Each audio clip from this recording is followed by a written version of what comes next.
All right. Hey, everybody. What an awesome view. Like, I've never been here before. Has everybody, been here before? Has anybody not been here? Okay, cool. What a pleasant surprise. I had no idea. I'm actually from Sarasota, but my dad used to say, everybody, lives their whole life just to come here and live in Sarasota. And I'm like, yeah, because they're old. And this is where they want to retire. So I always, when I think of Sarasota, I think of an older community, but you go over to UTC and it's popping. It's like Miami over there. I was just telling my table. So anyways, it's refreshing. This is beautiful. I'm excited to be here.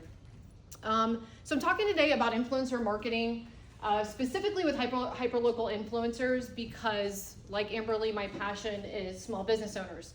When it comes to marketing, it can be really expensive.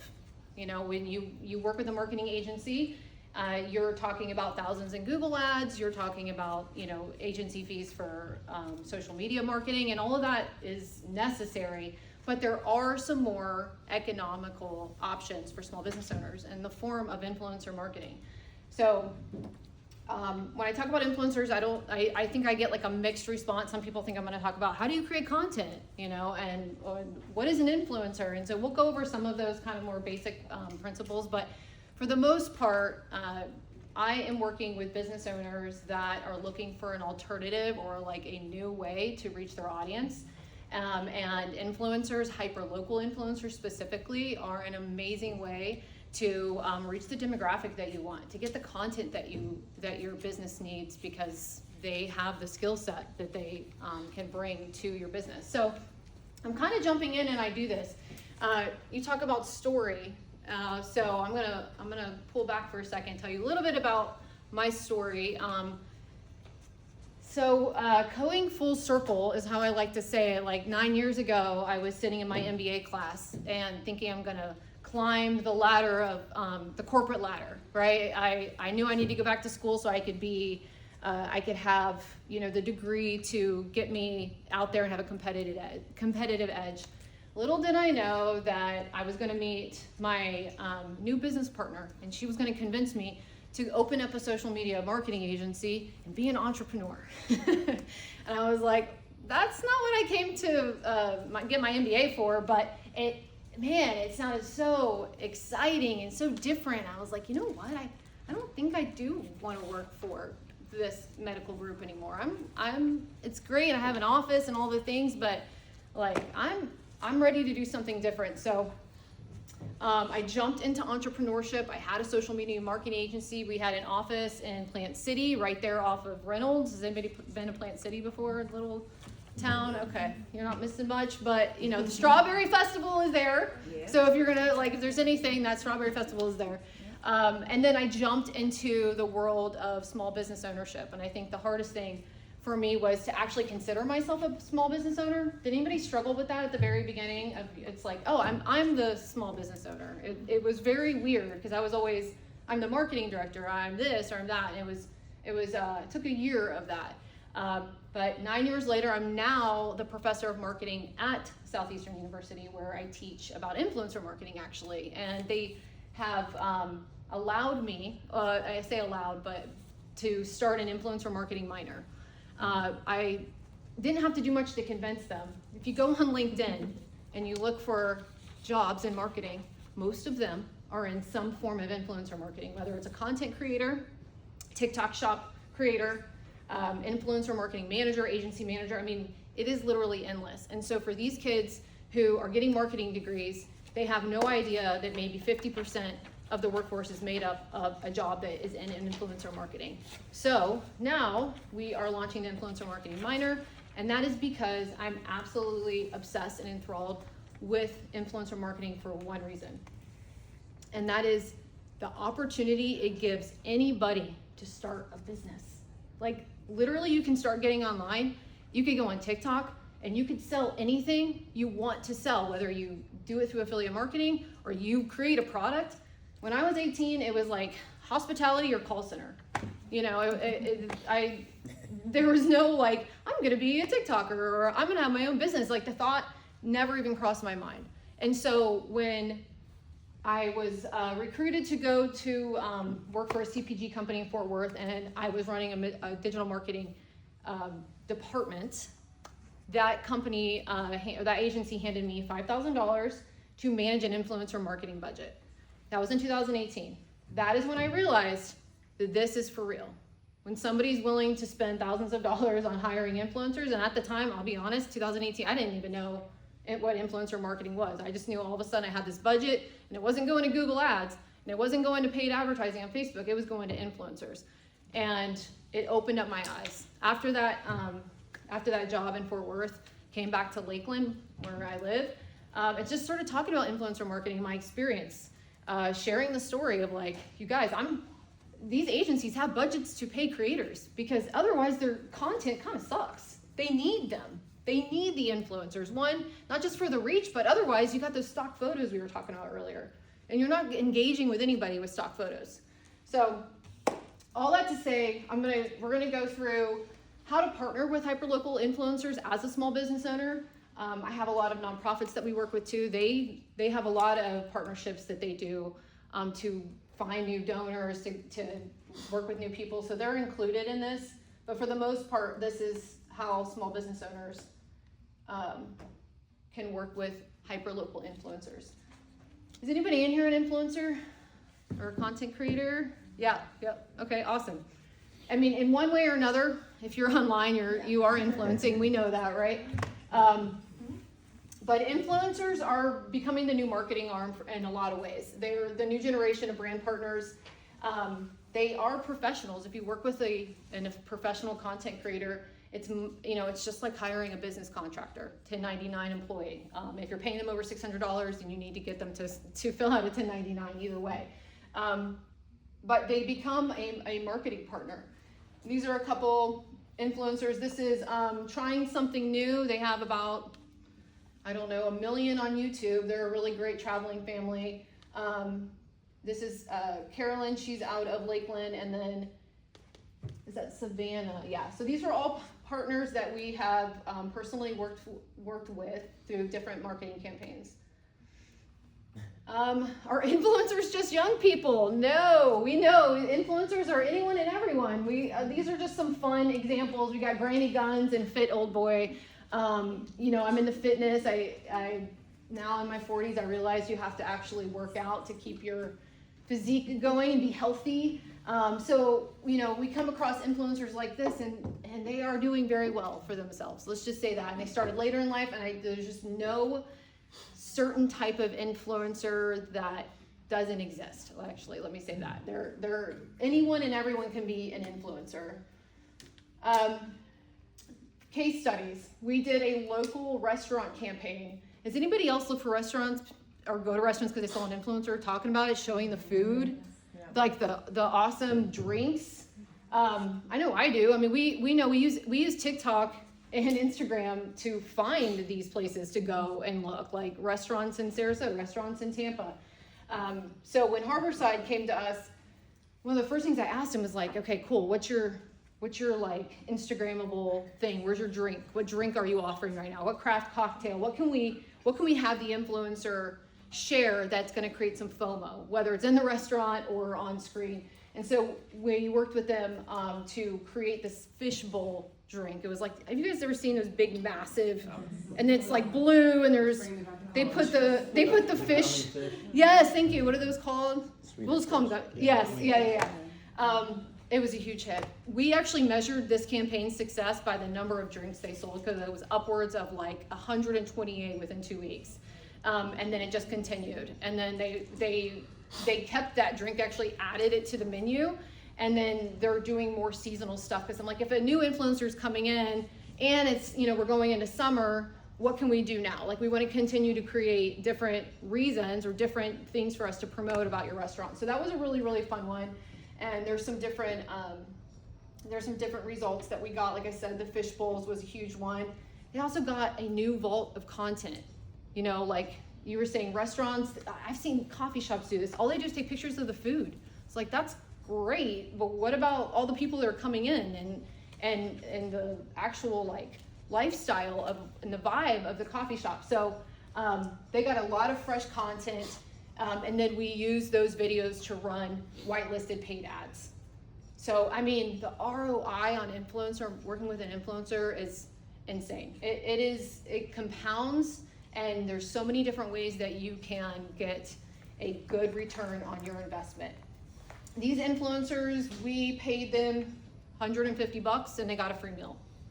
I mean, could we have brought in bigger influencers and paid more? Sure, but these people live in Polk County. This is our community.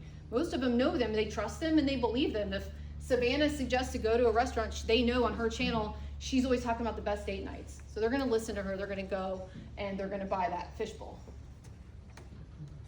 The nonprofit I was talking about, Parker Street Ministries has a Christmas store campaign. We brought some local influencers in to talk about how to volunteer, how to get involved. They had a big push to get new email subscribers so that they could have an email marketing campaign and get more donors and just build more awareness that they were in the community. There's so many nonprofits that it's kind of hard to keep track. So this was a really awesome way for them to stand out. Plus, not a lot of nonprofits work with influencers, so as soon as you see one partnering with a local person, they stand out to you, and they're like, oh, why is Paola partnering with them? She must really believe in the mission. And so it was awesome. And again, we paid them $250, $150, and then most of them, because it's a nonprofit, they have like nonprofit rates, but they also will let us whitelist for free. They're like, sure, we just want to help out. I mean, that isn't always the case, but for nonprofits, 9 times out of 10, if you're working with somebody local, it's their way of donating their time and skills. All right, I'm running and I'm going through this fast. So do you guys have any questions so far? I can do that. I can kind of get going. Yeah. You keep mentioning whitelisting and ad. I've not heard that term before. Can you elaborate? So thank you for asking that. There is a really awesome feature, and it's not in this presentation, but you guys can look it up. Facebook has, or Meta, I'm going to say Facebook. Meta has an option, has a whole dashboard called the Creator Marketplace. It also has a partnership hub in that data, in the dashboard, that allows businesses to host influencer campaigns, find influencers.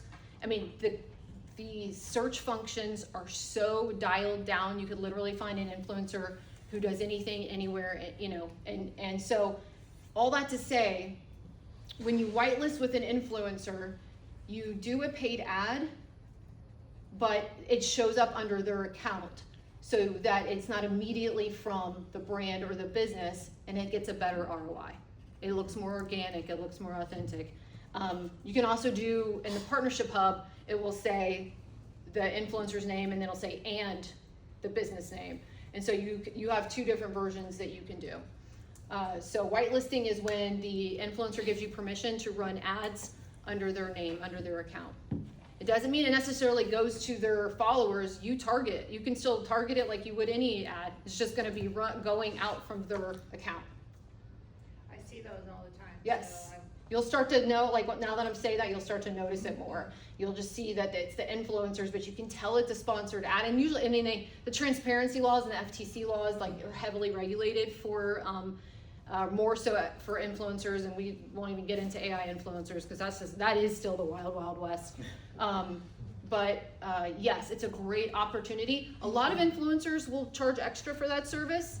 Hyper local influencers, depending on where they are mid-tier, macro, they may charge, they may not, so it's worth the ask, and it's something I always suggest that we try to do to get a better return on our investment.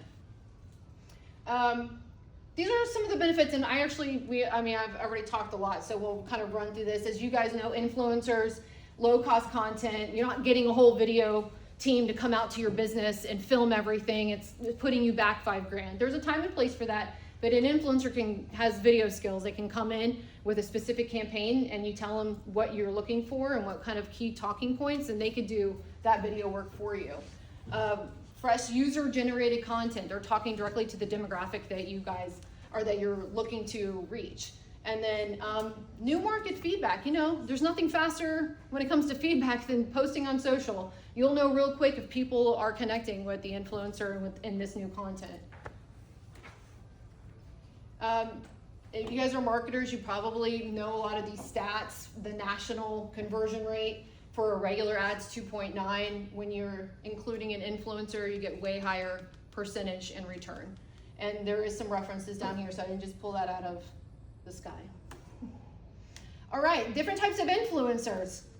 When you're dealing with hyperlocal influencers, they could be micro, like the 10 to 50, or they could go all the way up, you know, to the 500K mark, the million mark, and beyond. And that kind of gives you, I don't even know, there might even be new sections, but you got nano, micro, mid-tier, macro, and then mega.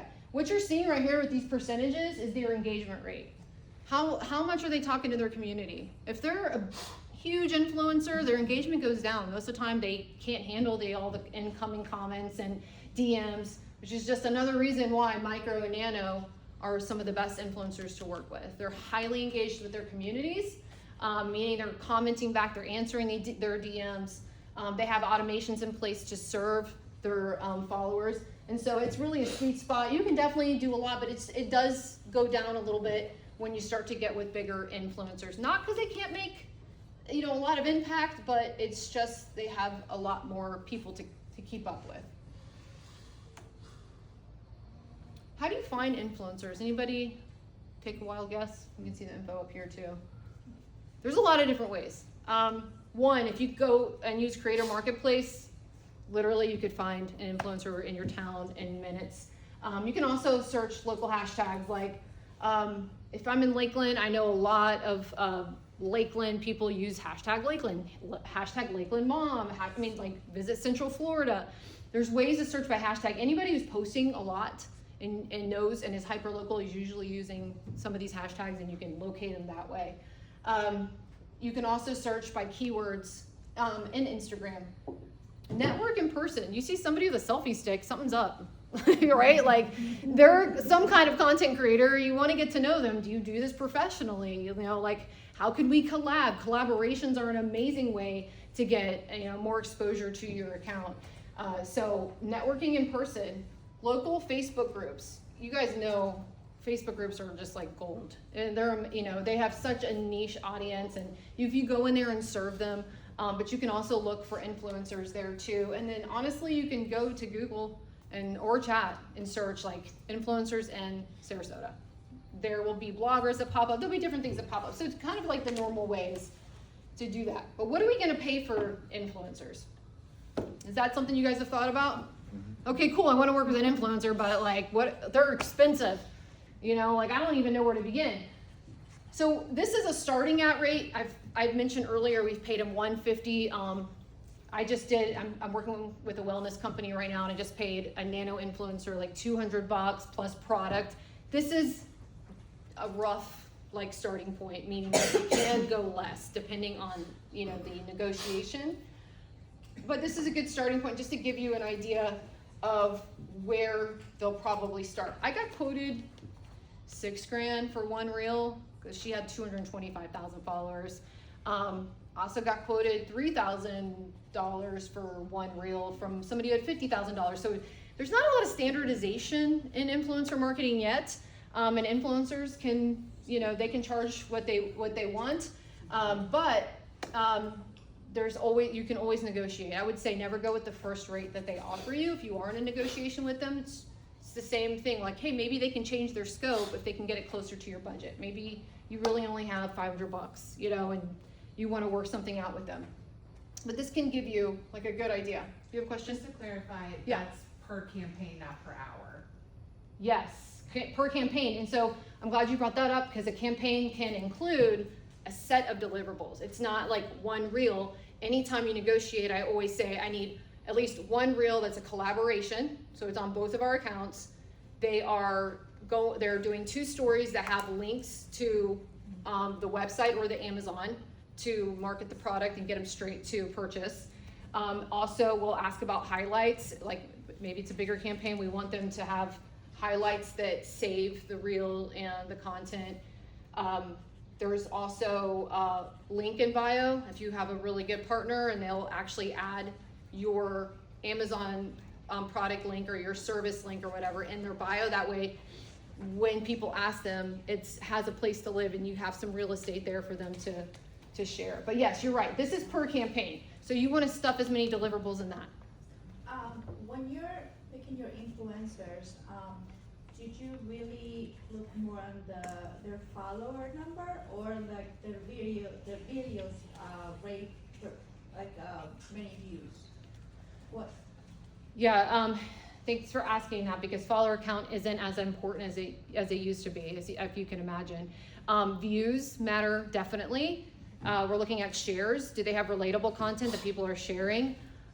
Is there quality camera work? You know, like, is it clear? Is it, do they have the skill set that you're looking for so that you know you can reuse that content when they send it to you? So there's a few different factors, but follower count honestly is not even the most important one because as you've seen, you can have low engagement rate and you're not really interacting. So you're looking at multiple components of picking them. Because I've seen like some accounts that have like maybe close to 1 million subscribers, but then if you see the videos, you don't see like more than 1,000 views or 2,000 Yeah. views. It's like, Some people might say that they bought followers. If your engagement's really low and like nobody's like really, there's not a lot of views. But you know, this is the algorithm has changed to interest-based content. So like I had a reel I just posted about my son and a low taper fade. I have a teenager. Do you guys know what a low taper fade is? Okay. It's a haircut. And I take him and I spend $40 and it doesn't even look like he got a haircut because all they do is like trim up underneath. And then I hit 1 million views in like 5 days because so many people related to that. But then my next video, I mean, it's just my everyday fitness stuff and it's nothing. Like, so all that to say, it's okay to have some reels that don't like or go viral or huge, as long as there's consistency. They're posting every day. They're actually showing up in stories. Those are the things that you'll want to look for. Yeah. Any other questions? Yeah. From a utilizing influencer for a service-based business, so specifically online, consultant, strategist, that type of thing, where there's not this experiential, beautiful drink or things like that. Do you have thoughts and insight on that? Yeah, so an influencer is also a person who's an authority in their space, right? So I would look for a professional, an expert, somebody who has, story or experience to come to the table and tell that is in that industry. So they're not an influencer in the terms of they post cool videos on Instagram, but they have a very strong community, and bringing them to the brand or the business can give them a lot of clout. So that's really when you're partnering with like a brand ambassador almost. Okay. Yeah. Okay, awesome. I know I'm probably getting close. A typical negotiation, when you find an influencer, you're going to talk to them and you're going to pitch them, kind of like you pitch your services to a client. You're going to, we really love your content. We'd love to work with you. We have this great campaign. You've got to know what your campaign is before you talk to them, because you're going to be training them and teaching them about your business, right? So you have all that in place, but you send them an email, you send them a DM, and you start that conversation. They'll respond, and you'll let them know, hey, I'm looking for these deliverables. What's your rate for this package of deliverables? Don't just go in with one reel. Oh, I only need a reel. Or you've got to go ahead and be upfront about the things that you're asking for, so they can quote you properly, and it kind of saves on the back and forth and the time. So that's that rate negotiation, and then you always get a signed agreement. I've talked to so many businesses. They're like, yeah, I worked with an influencer once. They didn't really tell me when they were going to post, and nothing really happened. And it's like, because it wasn't treated like another one of your, a business partnership. It didn't even have a contract. When you're working with any kind of contractor or vendor, you have to have some kind of agreement in place, because they are agreeing to the deliverables and you're also agreeing to payment. That needs to be on paper, and it's digital sign. Google Doc is awesome. They have e-signatures now, so I just send that. You only have to pay for, Doc, or the other one is expensive. But either way, this is the normal process. Treat it very seriously when you're working with an influencer, in the sense that it's just another business partner and vendor that you're working with. What to say to influencers, like I said, know your campaign and promotion before you reach out to them. Have your deliverables already established. What are you asking for them to do? And be prepared to compensate them financially. And then tools, you need to build an influencer program, like I say, contracts. Have some kind of tracker in place so you can kind of keep up with who you're talking to. just some simple tools that will just keep it a little bit more organized. There's also creator briefs. This is simply like, you know, a presentation sharing about your company, your mission, and then what the partnership usually looks like when you work with influencers. And I think that's it, my friends. There you go. Yeah, any questions? All right, I know I ran through a lot. Yeah. I was to say, so when I think of influencers, I'm thinking of our company. Is it best, or can you just go straight to your clients? Like, I'm just thinking about my members. 100%. Like, can I just engage them in some capacity, make them an influencer?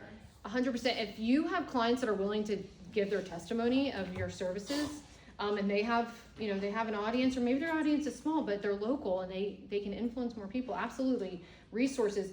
Employees are a huge opportunity for influencers. If you have an employee who's good with social and they want to kind of share their day in the life and collab with you, there's a lot of big companies that are utilizing employees as their in-house content creators or influencers in that regard. So yes, that's a good place to start. And then out of all the families you have, you probably have a content creator in there somewhere who may just be willing to do like David, you're a content creator. Yeah, there you go. And so just sharing, you know, this is yeah, this is why I love going here. It's Sarasota Perk. Just follow me everywhere. There you go.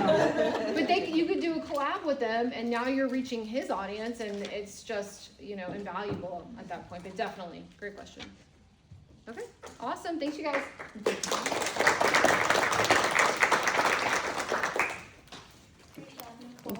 Thank you.